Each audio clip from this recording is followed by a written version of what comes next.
साम दाम दंड भेद। अब साम दाम दंड भेद को समझेंगे। तो साम दाम दंड भेद को लेना है या नहीं लेना है? लेना है। तो इसे भी राइट वाली साइड में लिखेंगे, साम दाम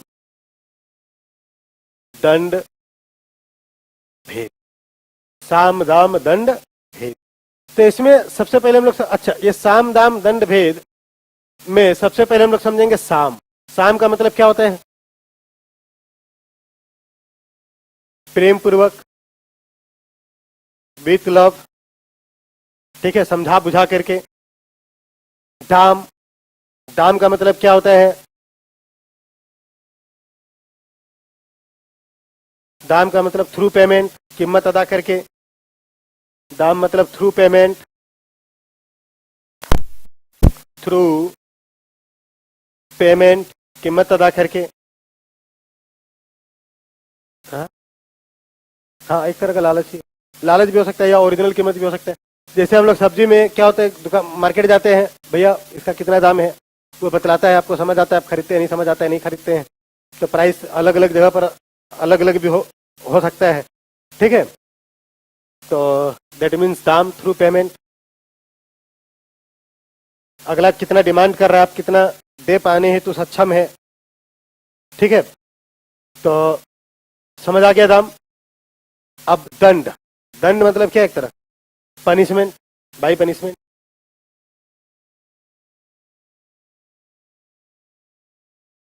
पनिशमेंट, सजा दे करके।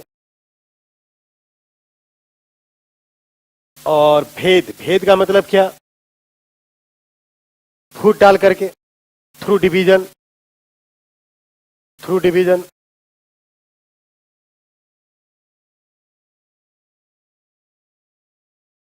फूट डाल करके, जैसे आप लोग जब रॉबर्ट क्लाइव का एंट्री हुआ था, आप लोग हिस्ट्री में पढ़े होंगे, मॉडर्न हिस्ट्री में रॉबर्ट क्लाइव का एंट्री हुआ था, तो वो किस थ्योरी के लेकर के एंटर किए थे? फूट डालो, राज करो, डिवाइड एंड रूल। तो वही डिवाइड, यहाँ पर डिवीजन का वही मतलब है, थ्रू डिवीजन। तो ये तो ऑर्डिनरी मतलब मैंने बतला दिया। अब इसे हम लोग एक एग्जांपल से समझते हैं। Suppose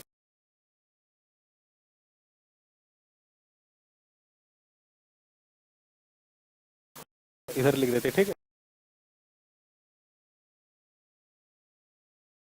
right wrong.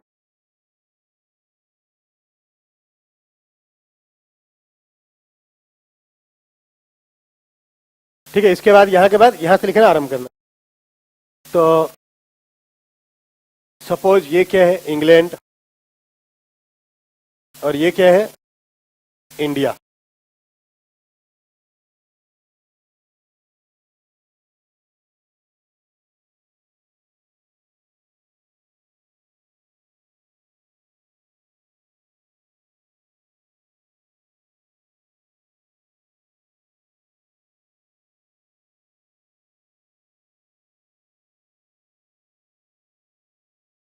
इसमें जनसंख्या इतना है, इसमें जनसंख्या इतना है, ठीक है। अब मैंने क्या बतलाया था? साम दाम दंड भेद का अप्लाई किस में करना है? डिजायर्ड गोल को हासिल करने है, ठीक है। तो अब ये इसका भी कुछ डिजायर्ड गोल होगा। इसका डिजायर्ड गोल क्या है? इसे अपना गुलाम बनाना। और इसके लिए ये किसका इस्तेमाल करेगा? इस कॉन्सेप्ट का, साम दाम दंड भेद का। तो सबसे पहले ये किसका प्रयोग करेगा? साम का। तो व्यापार कर, साम मतलब प्रेम पूर्वक। तो प्रेम पूर्वक दैट मीन्स स्टार्टिंग में ये किस लिए आया था इंडिया? व्यापार करने। स्टार्टिंग में किस लिए इंडिया आया था? व्यापार करने के लिए। डिफरेंट जो ये बहुत सारे जो राजा होते थे, उनसे अपना कोलेब्रेशन पहले स्थापित किए। बट क्या ये प्रेम पूर्वक चाहेगा इसे गुलाम बनाना? तो क्या ये गुलामी स्वीकार करेगा? कोई प्रेम पूर्वक आपसे कहेगा मेरा गुलाम बन जाओ, तो क्या आप गुलाम बनेंगे? कोई और तरीका, डायरेक्टली इनडायरेक्टली किसी भी तरह से कोई सा भी तरीका प्रेम पूर्वक अगर कोई अपनाता है वो डिजायर्ड गोल को हासिल करने के लिए, तो क्या आप अगला का डिजायर्ड गोल को पूरा होने देंगे? नहीं। तो इनका पहला ये जो साम वाला तरीका है, ये क्या हो जाएगा? फेल हो जाएगा, बस कोऑर्डिनेशन तक ही सीमित रह जाएगा। अब साम अगर काम नहीं कर रहा है तो नेक्स्ट ये किस स्टेप पर आएगा? दाम, कीमत अदा करना। क्या कोई कीमत अदा करेगा फिर भी आप गुलाम बनना चाहेंगे? नहीं। अब देखिए बट ये अगर कीमत अदा करे तो कुछ क्या होगा, इसके सेना में भर्ती हो जाएगा। सेना में भर्ती हुआ था या नहीं? तो सपोज इतना चला गया इधर को, समझ आ रहा है? थ्रू मतलब ये दाम वाला टेक्निक, ये इधर सेना में भर्ती हो गया। चूंकि इंडियन भी तो फाइट किया था, मतलब ये जो ब्रिटेन का ये सेना में थे, तो अब इसका शक्ति पहले से बढ़ गया या घट गया? ये उतना ही है, बढ़ गया। तो दाम, बट अभी भी क्या इसका शक्ति इंडियन से ज्यादा है? नहीं, इंडियन ज्यादा है। तो इसका दाम टेक्निक भी काम नहीं किया भारत को गुलाम बनाने में। तो नेक्स्ट ये किस पर आ जाएगा? दंड। क्या ये दंड दे पाने के कंडीशन में है? नहीं। दंड कौन देता है? जो मजबूत स्थिति में होता है। जो मजबूत स्थिति में होता है, अगर चूहा चाहेगा शेर को दंड देना तो चूहा शेर को दंड दे पाएगा क्या? बकरी चाहेगा शेर को दंड देना तो बकरी शेर को दंड दे सकता क्या? नहीं। बट शेर बकरी को दंड दे सकता है। बट एक्सेप्शन को नहीं देखना है, एक्सेप्शन को नहीं देखना है। अब देखिए, तो दैट मीन्स ये क्या है? दंड दे पाने के कंडीशन में नहीं है। क्यों? क्योंकि इसका शक्ति इंडियन से अभी कम है, तो दंड मेथड भी इसका काम नहीं करेगा। तो नेक्स्ट ये किस पर आ जाएगा? भेद पर। भेद, तो भेद को आपको समझना पड़ेगा कि भेद, ये जो फूट डालना है, डिवीजन है, ये होता क्या है, ये काम कैसे करता है, ठीक है, ये आपको जानना पड़ेगा। तो इसके लिए जानना पड़ेगा सबसे पहले कि दो व्यक्ति में मित्रता होने के पीछे क्या लॉजिक काम करता है। दो व्यक्ति एक दूसरे के नजदीक कब आते हैं? तो दो व्यक्ति एक दूसरे के नजदीक कब आते हैं? जब दोनों में इंटरेस्ट मैच करे या फिर दोनों में फिलोसॉफी मैच करे। ठीक है, इंटरेस्ट मैच करने का मतलब क्या है? मुझे जो चाहिए वो किसके पास होना चाहिए? अगला के पास। अगला को जो चाहिए वो किसके पास होना चाहिए? मेरे पास। ठीक है, तो अब एग्जांपल इसका हम लोग ये ले सकते हैं कि अभी कहां पर खड़ा है? निश्चय आईएएस में। अभी कहां पर खड़े हैं? निश्चय आईएएस में। तो मेरा जो निश्चय आईएएस से नजदीकी है, इसके पीछे क्या लॉजिक काम कर रहा है? निश्चय आईएएस को क्या चाहिए? निश्चय आईएएस को क्या चाहिए? मतलब टीचिंग में क्वालिटी। निश्चय आईएएस को क्या चाहिए? टीचिंग में क्वालिटी। मुझे क्या चाहिए? पैसा। तो मुझे क्या चाहिए? पैसा। तो जो अगला को चाहिए वो मेरे पास है, जो मुझे चाहिए अगला के पास है, तो हम लोग दोनों एक दूसरे के नजदीक आए या नहीं? अब देखें, आप लोग निश्चय आईएएस के नजदीक क्यों है? मतलब आपके और निश्चय आईएएस के बीच नजदीकी के पीछे क्या लॉजिक काम कर रहा है कि आपको जो चाहिए वो किसके पास है? निश्चय आईएएस के पास है। निश्चय आईएएस को जो चाहिए वो किसके पास है? आपको, आपके पास है। ठीक है, आपको चाहिए टीचिंग सर्विसेज, निश्चय आईएएस के पास है। निश्चय आईएएस को चाहिए पैसा, वो आपके पास है। तो दोनों का इंटरेस्ट क्या हुआ? मैच किया। दोनों का इंटरेस्ट मैच किया तो दोनों पक्ष क्या एक दूसरे के नजदीक है। समझ आ रहा है? अब देखे दूसरा, फिलोसॉफी। फिलोसॉफी कहने का मतलब क्या? विचारधारा से। फिलोसॉफी कहने का मतलब क्या? विचारधारा से है। तो आप लोग देखते होंगे कि मतलब एक विचारधारा टाइप वाले व्यक्ति को आप एक जगह पर देखते होंगे। इसका एग्जांपल आप लोग जैसे रिलीजन से, कास्ट से और भी डिफरेंट तरह की चीजों से ले सकते हैं। जनरली आप देखेंगे कि एक रिलीजन टाइप वाला व्यक्ति एक ही एरिया में होता है। मतलब 70% मान करके चले, 70% हिंदू पॉपुलेशन के हिंदू के ही बीच में, 70% मुस्लिम पॉपुलेशन मुस्लिम के बीच में, और भी डिफरेंट रिलीजन आप ले ले, तो दैट मीन्स होता क्या है कि वो अपनों के साथ कंफर्ट फील करता है, मतलब अपने टाइप वाले व्यक्ति के साथ। समझ आ रहा है? अब इंसान एक साथ रहता है। अब मान लो इंसान और शेर एक साथ रहता है क्या? इंसान और शेर एक साथ नहीं होता, शेर इंसान को खा जाएगा। समझ आ रहा है? क्यों? क्योंकि दोनों का विचारधारा अलग अलग है, दोनों अलग टाइप का, मतलब अलग टाइप से बिलोंग करते हैं। तो अब कहने का मतलब फिलोसॉफी का मैच करना, दैट मीन्स विचारधाराओं का मैच करना। तो आप अगर चाहते हैं कि कोई आपके नजदीक आए, आप अगर चाहते हैं कोई आपके नजदीक आए, तो आपको क्या करना है? पहला तो यह जानना है कि अगला को जरूरत किस चीज का है। अगला को जरूरत किस चीज का है, अब शो करे कि आपके पास वो चीज है, भले आपके पास ना हो। अगला, अब उसके बाद अगला के विचारधाराओं को जाने कि वो किस विचारधारा से बिलोंग करता है, ठीक है, उसके माइंड में किस तरह का विचारधारा इंस्टॉल्ड है। आप क्या करें, अपने उन्हीं विचारधाराओं को सामने वाला के पास रिफ्लेक्ट करें जो सामने वाला का भी विचारधारा है। समझ आ रहा है? तो सामने वाला आपकी तरफ खींचने लगेगा। अब देखें, तो यहां पर हम लोगों को जानना क्या है, भेद, ठीक है। तो भेद कैसे उत्पन्न होगा,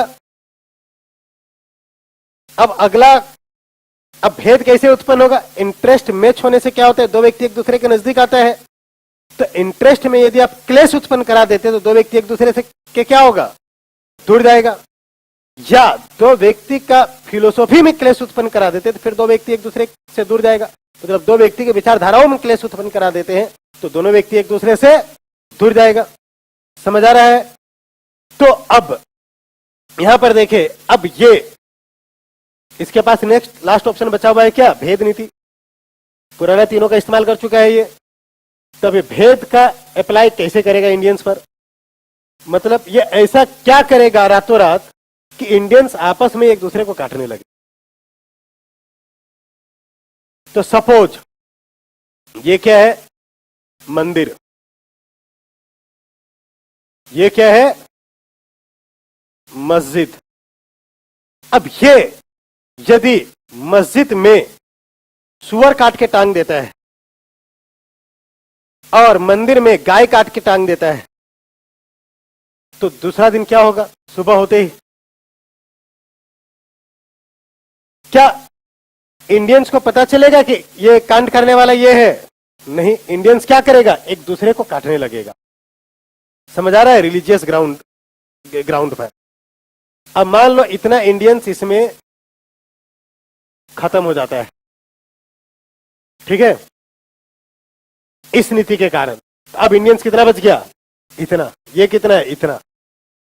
अब ये दंड दे पाने की कंडीशन में है या नहीं है? अब ये इसे गुलाम बना सकता है या नहीं, बना सकता है। समझ आ रहा है? तो अब यहां पर देखें, साम दाम दंड भेद, किस केस में इसे लेना है और किस केस में इसे नहीं लेना है। तो इसे यहां पर ऐसे करके लिखे, ये ड्रॉ करने के बाद, path and purpose,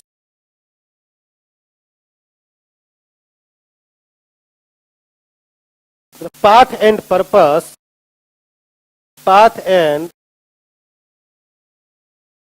both should be good. Path and purpose both should be good. मार्ग और लक्ष्य दोनों अच्छा होने चाहिए। मार्ग और लक्ष्य दोनों अच्छा होने चाहिए। तो क्या इनका मार्ग सही था, क्या इनका मार्ग सही था? नहीं, मार्ग में मास डिस्ट्रक्शन, ये इधर खत्म हुआ, ये इधर, मतलब वगैरह वगैरह, मास डिस्ट्रक्शन हुआ, मतलब बड़ा पैमाना पर एक्सप्लॉइटेशन हुआ। तो मार्ग इसका सही नहीं था। अब क्या इसका जो उद्देश्य है वो क्या सही है? वो भी सही नहीं है। इसका उद्देश्य क्या है, इंडियंस को गुलाम बनाना, तो इसका उद्देश्य भी सही नहीं है।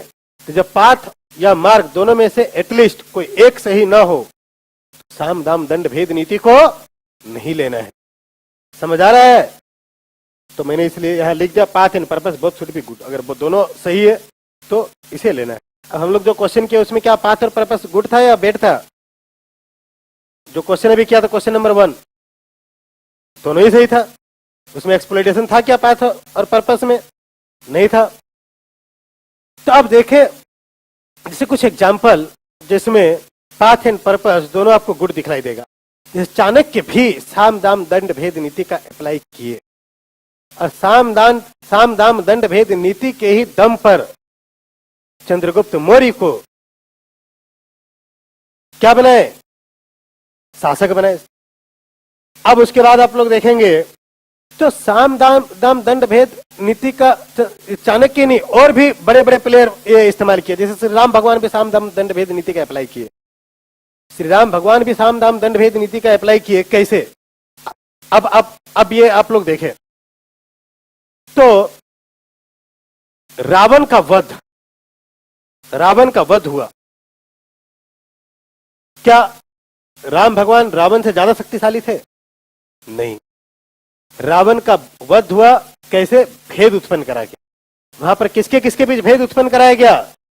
रावण और विभीषण के बीच। और भेद हमेशा उत्पन्न होता है, मतलब भेद उत्पन्न कराने का जो मेन इंस्ट्रूमेंट है वो इंस्ट्रूमेंट क्या है? लालच। लालच किसे मिला? विभीषण को। क्या लालच मिला विभीषण को? कि रावण का लंका तुम्हारा, रावण का लंका तुम्हारा। वो किसके खिलाफ खड़ा हो गए? रावण के खिलाफ खड़ा हो गए। समझ आ रहा है? तो अब देखें बाली का वध हुआ। बाली का वध कौन किए? राम भगवान। तो उसमें राम भगवान छुप करके बाली का वध किए थे। तो बाली का वध क्या राम भगवान कर पाने की कंडीशन में थे? क्या राम भगवान के पास उतना शक्ति था कि वो बाली का वध कर सके? नहीं। और क्यों नहीं कर सकते थे राम भगवान बाली का वध? क्योंकि बाली से जो भी युद्ध करने जाता तो उसका आधा शक्ति किसके पास चला जाता था? बाली के पास चला जाता था। तो बाली को हराना क्या था? मुश्किल था। तो अब देखे बाली का वध हुआ, वहां पर भी भेद उत्पन्न हुआ। किसके किसके बीच? सुग्रीव और बाली के बीच। और किसका इस्तेमाल किया गया इसमें? लालच का। लालच किसे मिला? सुग्रीव को। क्या लालच मिला? छीना हुआ राजपाट फिर से वापस मिलने का। तो वो राम भगवान का साथ दिए। तो अब यहां पर देखे, अब यहां पर हम लोग देखेंगे पाथ और पर्पस। अब एक पाथ और पर्पस गुड था या नहीं। अब एक चीज ध्यान रखना, कोई सा भी चीज इलॉजिकल नहीं होता है। अब राम भगवान वहां अगर सुग्रीव को राजपाट दिए खुद विजय हासिल करके, और ये विभीषण को लंका दे दिए खुद विजय हासिल करके, तो ये बेवजह नहीं है। बेवजह कुछ भी नहीं होता है। एवरी इफेक्ट है जो कॉज। ये रीजनिंग का डिफिनेशन में मैंने बताया था। अब एज एन एडमिनिस्ट्रेटर आपको बतलाना है कि वजह क्या था राम भगवान का ऐसा करने के पीछे।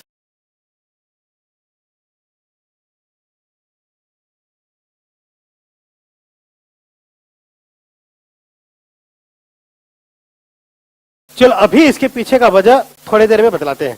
पहले इसके पहले वाला सीन को बतलाते हैं। राम भगवान को राज्य मिलने वाला था। राम भगवान को साम्राज्य मिलने वाला था। और एक दिन बाद फिर क्या डिसीजन लिया गया? साम्राज्य किसे मिलना है?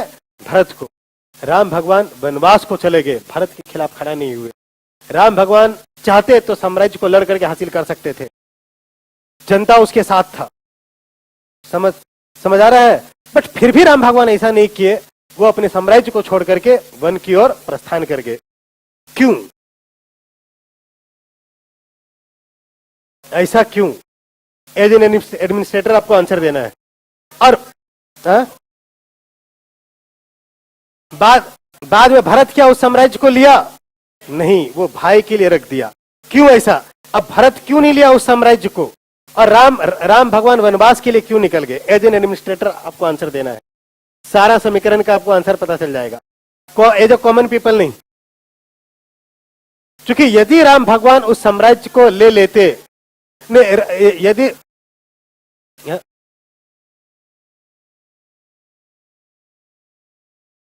अब देखें, यदि राम भगवान साम्राज्य को लेते, भरत के साथ फूट डलने का संभावना उत्पन्न होता। भरत और राम अलग होता। अगर भरत साम्राज्य को ले लेता तो भरत और राम के बीच वहां पर भेद उत्पन्न होने का संभावना बनता। अब होता क्या? वो कमजोर पड़ जाता। बाद में कोई और राज्य वाला आके आक्रमण करता और उस राज्य को हथिया लेता। समझ आ रहा है? क्योंकि आप पर आक्रमण कब होगा? जब आप कमजोर पड़ेंगे। अब उसके बाद देखे, जब तो वहां पर जो बुद्धिमान व्यक्ति होते हैं वो अपने ऊपर भेद को अप्लाई होने नहीं देते, मतलब खुद के ऊपर फूट डलने नहीं देते। जो बुद्धिमान व्यक्ति होते हैं, जो मूर्ख व्यक्ति होते हैं, वही अपने ऊपर भेद नीति का अप्लाई होने देते हैं। या जो कॉमन पीपल होते हैं, एक्स्ट्रा ऑर्डिनरी पीपल नहीं, वो फूट नीति का अप्लाई दूसरे पर करते, खुद के ऊपर नहीं होने देते। रॉबर्ट क्लाइव क्या थे? एक्स्ट्रा ऑर्डिनरी पीपल थे। वो भेद नीति का अप्लाई दूसरा पर करते थे, क्या खुद के ऊपर होने देते थे? नहीं, चाणक्य क्या थे? एक्स्ट्रा ऑर्डिनरी पीपल थे। वो भेद नीति के अप्लाई दूसरे पर करते थे, खुद पर होने देते थे? नहीं। राम भगवान भी एक्स्ट्रा ऑर्डिनरी पीपल थे। वो भेद नीति के अप्लाई दूसरे पर करते थे, क्या खुद पर होने देते थे? नहीं होने देते थे। तो आप एक्स्ट्रा ऑर्डिनरी पीपल है या कॉमन पीपल है, आपको इससे भी आपको ये मालूम चल जाना चाहिए। अब फर्दर देखें, राम भगवान अच्छा, अब तो यहां का सीन मैंने बतला दिया। राम भगवान निकले थे, जीता हुआ राज्य किसे दे दिए? ये सुग्रीव को। उधर जीता हुआ राज्य किसे दे दिए? विभीषण को। क्यों? अब प्रश्न ये उठता है, पहला वाला में तो आपको दिखता है, जो कॉमन पीपल आप सोचते तो नहीं, फादर का वचन पालन करने के लिए राम भगवान वनवास को निकल गए। लेकिन that is not logical answer. As an मतलब एज एन एडमिनिस्ट्रेटर वाला आंसर वो नहीं होता, वो कॉमन पीपल टाइप का आंसर होता है कि नहीं चलो ये फादर का ये फादर से उनको लगाव था इसलिए वो छोड़ करके चले गए। अब नेक्स्ट,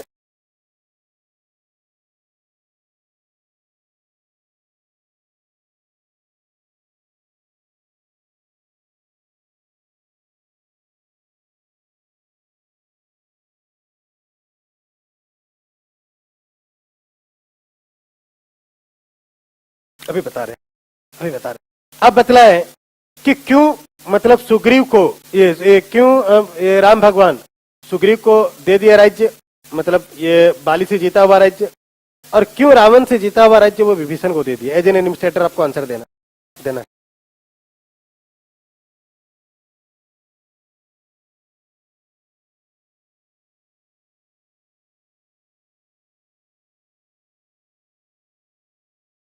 नेक्स्ट एनीबडी?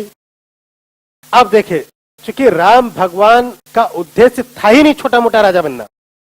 एक रीजन, अगर छोटा मोटा राजा ही बनना होता तो उसको तो राज्य मिल ही रहा था। वो अपना राज्य छोड़ करके वनवास क्यों चल पड़े? क्योंकि उसे छोटा मोटा मतलब मुख्यमंत्री बनना उसका उद्देश्य नहीं था। उसका उद्देश्य क्या था? प्रधानमंत्री बनना। समझ आ रहा है? वो वनवास को क्यों चले गए? क्योंकि उसका कोई इंटरेस्ट नहीं था मुख्यमंत्री बनने में, प्रधानमंत्री बनने में उनका इंटरेस्ट था। प्रधानमंत्री बनने में कहने का मतलब उनका उद्देश्य क्या था? चक्रवर्ती सम्राट बनना। बाद में अश्वमेध यज्ञ भी किए होंगे, घोड़ा भी छोड़े होंगे। समझ आ रहा है? तो उनका उद्देश्य क्या था? चक्रवर्ती सम्राट बनना। तो ये एज एन एडमिनिस्ट्रेटर वाला आंसर था। और वो जब वनवास को निकले तो वो चक्रवर्ती सम्राट बनने का अलग अलग जगह पर फाउंडेशन डालते चले गए, और बाद में चक्रवर्ती सम्राट बने भी। तो लॉजिक क्लियर हो गया। तो अब देखें, तो यहां राम भगवान का पाथ क्या था? गुड था या बैड था? गुड था। पर्पस क्या था? गुड था या बैड था? गुड था। तो जब पाथ और पर्पस दोनों गुड हो तो साम दाम दंड भेद नीति को लेना है, और जब गुड ना हो तो इसे नहीं लेना।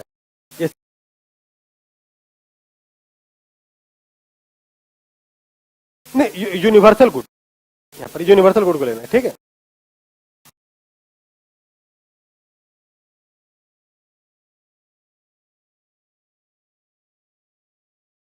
नहीं, दोनों ही सही होना चाहिए। जब दोनों सही होगा तब लेना है। हाँ, दोनों। अब देखें, हाँ,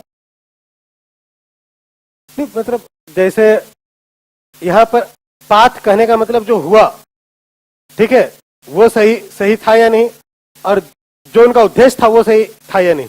आप अगर मान लो कैसे भी मारो किसी को, लॉ एक अलग मतलब अकॉर्डिंग टू रूल्स मानो, ये मतलब कैसे भी मतलब अगर अगला मतलब वो चीजें कोई सा भी पाथ आप अपना लो। अगर आपको यहां से वहां जाना है और यहां से वहां जाना, अगर आपका यहां से वहां जाने के लिए कोई सा भी तरीका अपना लो, किसी का एक्सप्लॉइटेशन नहीं होना चाहिए।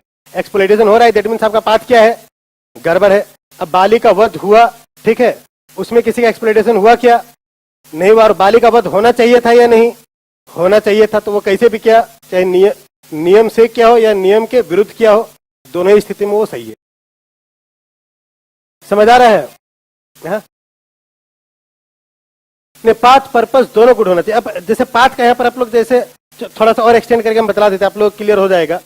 मतलब जैसे कहने का मतलब, आप मजबूत अगर गलत है, आप कमजोर है, तो मजबूत पर आप कब विजय हासिल कर पाएंगे? अब नियम से चलते रहेंगे तो आप खत्म हो जाएंगे। समझ आ रहा है? आप नियम तोड़ेंगे तभी तो आप कमजोर होकर के मतलब मजबूत पर विजय हासिल करेंगे। हाँ, तो आपका क्या क्या है कि पाथ सही होना चाहिए और बस पर्पस, ये पर्पस सही होना चाहिए। बाद बाकी मतलब रूल्स रेगुलेशंस, जैसे कुछ के दिमाग में क्या होगा कि रूल्स एंड रेगुलेशंस वो फॉलो होना चाहिए। तो रूल्स एंड रेगुलेशंस क्या है, हमेशा सही नहीं होता है। मतलब जैसे आप लोग देखेंगे कॉन्स्टिट्यूशन में डिफरेंट रूल्स होते हैं, क्या वो रूल्स हर समय हर कॉन्टेक्स्ट में सही होता है? अगर हर समय हर कॉन्टेक्स्ट में अगर वो सही होता तो अमेंडमेंट का जरूरत पड़ता क्या? नहीं। रूल्स अमेंड हो रहा है मतलब रूल्स क्या है, यूनिवर्सल ट्रूथ नहीं है। रूल्स यूनिवर्सल ट्रूथ नहीं है, क्यों? क्योंकि वो अमेंड होता है।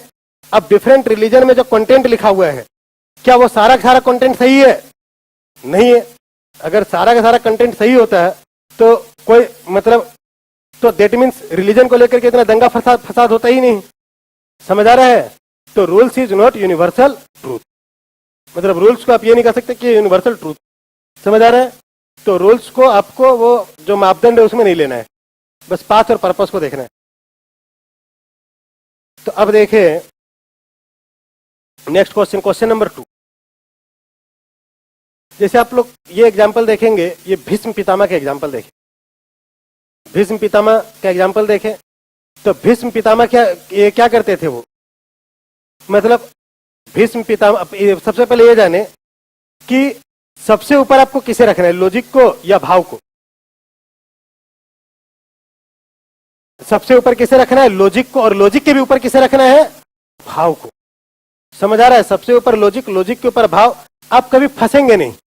राम भगवान भी फंस गए, ट्रैप में आए, और भीष्म पितामह भी ट्रैप में आए। क्यों? क्योंकि वो सबसे ऊपर किसे रखते थे, लॉजिक।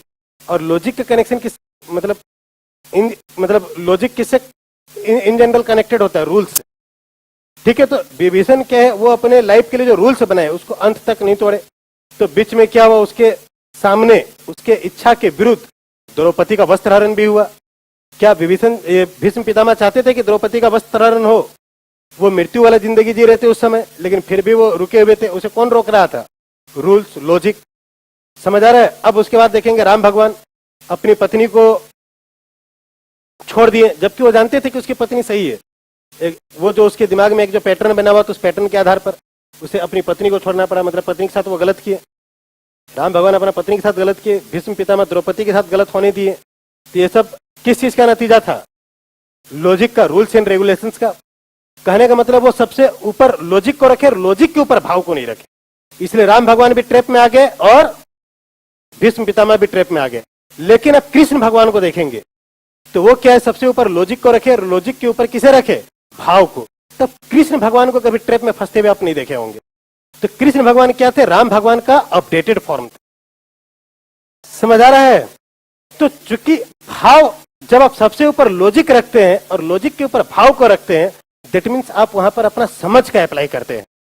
और कृष्ण भगवान हमेशा किसका अप्लाई करते हैं, अपना समझ का। और राम भगवान और भीष्म पितामह हम अपने समझ का हर परिस्थिति में अप्लाई नहीं करते हैं।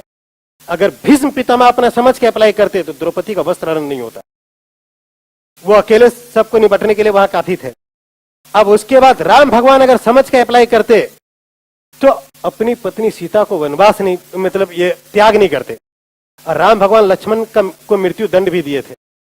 तो राम भगवान लक्ष्मण को इक्विवेलेंट टू मृत्यु दंड नहीं देते अगर वो अपना समझ का अप्लाई करते तो। क्यों? क्योंकि आजीवन लक्ष्मण उनके साथ खड़ा रहा, उसके बावजूद भी राम भगवान लक्ष्मण को मृत्यु दंड दिए। क्यों? क्योंकि वो अपना वचन, पैटर्न, ये सब पर बंधे रहे अंत तक। और वही वचन और डिफरेंट पैटर्न उनसे गलत कर्म करवाया। और उधर भीष्म पितामह से भी गलत कर्म कौन करवाया, वही पैटर्न और वचन वगैरह वगैरह। समझ आ रहा है? तो आपको क्या करना है, सबसे ऊपर किसे रखना है, लॉजिक को। और लॉजिक के भी ऊपर किसे रखना है, भाव को। भाव दैट मीन समझ। समझ आ रहा है? आप कभी किसी ट्रैप में फंसेंगे ही नहीं। तो इसे मैंने और ज्यादा डिस्क्राइब करके समझा दिया। अब भी अगर कोई दिक्कत है तो बताए, नहीं ना। अब नेक्स्ट क्वेश्चन नंबर 2 को पहले इंग्लिश में देख ले, फिर अभी हम इसे इंग्लिश हिंदी दोनों में ही दिखला देते। अच्छा पहले ऑप्शन, हाँ क्वेश्चन देख लेंगे, ऑप्शन से ही करें डायरेक्ट।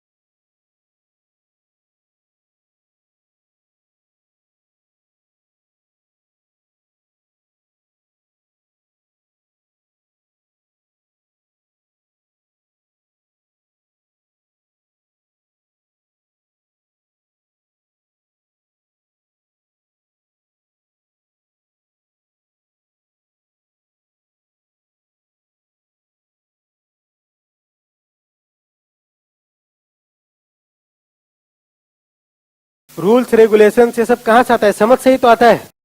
ये सब समझ का ही आउटपुट होता है। मान लो कोई आदमी सही से नहीं समझ पाया, रूल्स रेगुलेशन बना दिया, तो वो रूल्स रेगुलेशन बाद में ट्रबल क्रिएट करता है और उसी का अमेंडमेंट होता है। समझ आ रहा है? तो मेन रूल्स रेगुलेशन कैसे होगा? मेन तो समझ ही होगा।